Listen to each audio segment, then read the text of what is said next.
Every time I have built a culture that was not in a constant sense of urgency and chaos, those workers have stepped up to the plate when I really needed them because there was a crisis, a real crisis. The first time I started doing this was very intentionally in grad school. I was also working full time, so I was very overwhelmed, but I had seen the abuse in academia of free labor of undergrads and graduate students, and I was convinced to try to do everything I could to not perpetrate that same harm. I tried to pay my RAs, but I did not get grant funding. And so when I was very transparently recruiting RAs, I promised them that I would not overwork them past 8 hours a week, that I would give them actual tasks that helped them increase their skill sets to get into graduate school or a job, that I would truly professionally develop them, that I would give them as much time as they gave me, and that if any funding opportunities came up, I would go for it.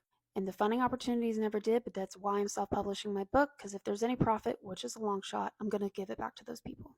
But I did honor that, and there were several points throughout my dissertation, especially with a full-time job and part-time teaching, that I so wanted to try to abuse that labor, that I so wanted to just be like, oh, can they just do this? And I didn't, albeit it took me a little longer to finish. But near the end, I found out that while my form to submit my dissertation said I had to submit it 3 weeks before the deadline, it was actually 5, so it wasn't correct on the form. And the Department of Psychology was not going to give me any exceptions. And I didn't even ask, but my RAs were asking me when I was going to defend, and I was like, I think I have to wait another semester because I just don't have enough time.